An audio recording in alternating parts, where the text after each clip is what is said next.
Hello friends, this is Bharti Jaiswal teaching you geometry of class 9। आपने geometry में अभी तक कुछ एक्सियम्स देखे, पोस्टुलेट्स देखे और उसके बाद हमने कुछ थ्योरम्स किए लाइंस एंड एंगल से रिलेटेड। फिर हमने कुछ ट्रांसवर्सल रिलेटेड थ्योरम भी किए। अब कुछ एक्सरसाइज कर लेते हैं। अभी तक हमने जो भी एक्सियम्स, पोस्टुलेट्स एंड थ्योरम्स किए हैं उन बेसिस पे हम कुछ एक्सरसाइज करेंगे, क्वेश्चन सॉल्व करेंगे। तो सबसे पहले ज्योमेट्री में एक्सरसाइज 5.1 ये NCERT टेक्स्ट बुक से है और क्वेश्चन नंबर 1 देखते हैं क्या है। Which of the following statements are true and which are false, give reasons for your answers. आपने यूक्लिड्स के कुछ पोस्टुलेट्स और एक्सियम्स किए थे, उसी बेसिस पे ये क्वेश्चन है। तो सबसे पहला स्टेटमेंट है only one line can pass through a single point. Means मान लो अगर हमने एक सिंगल पॉइंट लिया, कोई भी पॉइंट है, तो according to this statement only one line can pass through a single point. सिर्फ एक लाइन पास करेगी इस सिंगल पॉइंट से, ये स्टेटमेंट ये कह रहा है। बट अगर आप ध्यान से देखो तो इस पॉइंट से आप बहुत सारे लाइन पास कर सकते हो, इनडेफिनिट लाइन हम पास कर सकते हैं। So this statement is false. Clear. Second one is there are an infinite number of lines which pass through two distinct points. There are an infinite number of lines which pass through two distinct points. तो चलिए देखते हैं। दो distinct point हमने ले लिया, एक मान लो ये है और दूसरा ये है।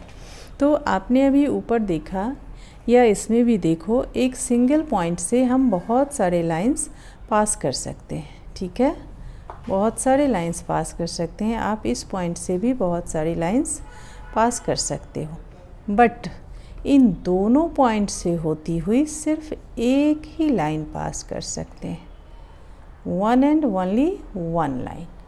क्लियर। तो there are an infinite number of lines which pass through two distinct points. ये स्टेटमेंट भी रॉन्ग है, फॉल्स है, क्योंकि दो डिस्टिंक्ट पॉइंट से हम सिर्फ एक ही लाइन पास कर सकते हैं, one and only one line. Third statement है आपका a terminated line can be produced indefinitely on both the sides. ये यूक्लिड्स का एक पोस्टुलेट भी है। पोस्टुलेट क्या कहता है? A terminated line can be produced indefinitely. Means आप एक लाइन को किसी भी साइड में कितना भी आगे तक बढ़ा सकते हो। ठीक है, तो ये स्टेटमेंट ट्रू है, राइट है, क्योंकि ये एक पोस्टुलेट है और ये करेक्ट है। ठीक है। नाउ द फोर्थ स्टेटमेंट है if two circles are equal then their radii are equal. अगर दो सर्कल इक्वल हैं तो उनके रेडियाई भी इक्वल होंगे। तो मान लो कि अगर सर्कल्स इक्वल हैं, एक सर्कल ये है और एक सर्कल ये है, एक ये है। अगर ये दोनों सर्कल इक्वल हैं, मीन्स अगर हम इसे सुपर इम्पोज करें तो ये पूरा रीजन जो है one circle on the other, अगर हम सुपर इम्पोज करते हैं तो ये दोनों ही सर्कल कोइंसाइड हो जाएंगे। इनके सेंटर एंड बाउंड्रीज दोनों कोइंसाइड होंगे अगर सर्कल्स इक्वल हैं तो अगर सेंटर और बाउंड्रीज, एरिया सारे कोइंसाइड हो रहे हैं, इट मीन्स इसके रेडियाई भी कोइंसाइड होंगे, मतलब इक्वल होंगे। ठीक है। तो if two circles are equal then their radii are equal, this statement is true. ये स्टेटमेंट आपका करेक्ट है। Now the fifth statement is, यहाँ पे कुछ लाइंस दे रखे हैं। In the following figures if A B equal to P Q, ये ए बी है और ये पी क्यू है। अगर ए बी इक्वल है पी क्यू के and P Q equal to X Y, this is X Y and P Q equal to X Y, then A B equal to X Y, means ये बराबर होगा इसके। ठीक है, तो ये भी आपका एक पॉस्टुलेट्स है, एक्जियम्स है सॉरी।